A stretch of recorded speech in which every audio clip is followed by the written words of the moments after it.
অভিনয় শিখছি, আসলে শেখার তো আসলে শেষ নেই। না, আমি প্রত্যেকটা কালার পরতেই পছন্দ করি। আর সত্যি কথা বলতে সব কালারে আমাকে মানায়, কেন আমি জানি না, মানিয়ে যায়। অ্যাওয়ার্ডের থেকেও আমার মনে হয় যেটা মোস্ট অফ দ্য ইম্পর্টেন্ট, দর্শকের যে ভালোবাসা আমি পেয়েছি, স্টিল নাও আমি পাচ্ছি। সো এইটা আসলে অ্যাওয়ার্ডের থেকেও ছাপিয়ে গেছে। কোরবানি ঈদে আমার আরেকটা ফিল্ম আসছে, নীলচক্র, শুভর সাথে। তো আমি নীলচক্র নিয়ে আসলে খুবই আশাবাদী, কারণ এটা আমার সেকেন্ড ফিল্ম। আর গল্পটা প্রচুর পরিমাণ ইন্টারেস্টিং, এই জেনারেশনের গল্প। আর আমার মনে হয় যে আমার ক্যারেক্টারটার নাম হচ্ছে রাইমা। সো কাজল রেখা থেকে রাইমা হয়ে এসেছি, দর্শকরা প্রচুর পরিমাণে ডিফারেন্স খুঁজে পাবে। আসলে আমি আমার যতটুকু দেওয়ার, অ্যাক্টিং করার, আমি আমার সাধ্যমতো চেষ্টা করেছি। এখন আমি অভিনয় শিখছি, আসলে শেখার তো আসলে শেষ নেই। আর চেষ্টা করেছি রাইমা হয়ে ওঠার, গল্পটার ক্যারেক্টারের ঢোকার। আমার মনে হয় যে কাজল রেখা ছিল একদম 400 বছর আগের ক্যারেক্টার, আর এটা একদম এই জেনারেশনের গল্প। আর এটার আরেকটা ইন্টারেস্টিং পার্ট হচ্ছে যে আমি বেসিকলি নৃত্যশিল্পী পার্সোনালি। সো রাইমাও একজন নৃত্যশিল্পী, তো এই দিকটা একটা মিল আছে। তো আই থিঙ্ক সব কিছু মিলিয়ে চেষ্টা করেছি।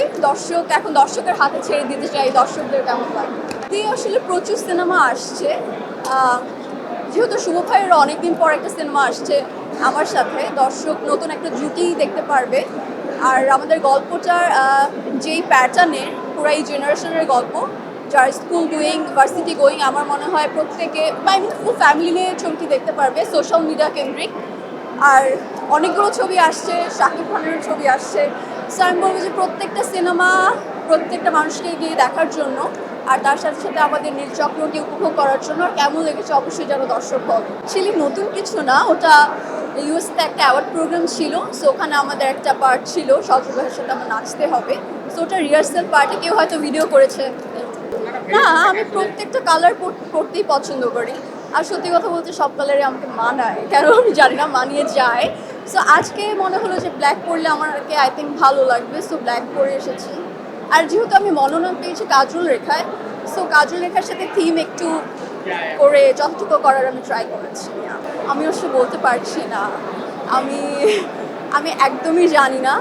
সো আমি যদি অ্যাওয়ার্ড পেয়ে যাই তাহলে তো খুবই ভালো, খুবই এক্সাইটেড হব আমি, অফকোর্স খুবই ভালো লাগবে। আর যদি না পেয়ে যাই তাহলে আমার একদমই মন খারাপ নেই। যদি বলেন যে কেন আমার মন খারাপ নেই, তাহলে বলবো যে অ্যাওয়ার্ডের থেকেও আমার মনে হয় যে যেটা মোস্ট অফ দ্য ইম্পর্টেন্ট, দর্শকের যে ভালোবাসা আমি পেয়েছি, স্টিল নাও আমি পাচ্ছি। সো এইটা আসলে অ্যাওয়ার্ডের থেকেও ছাপিয়ে গেছে।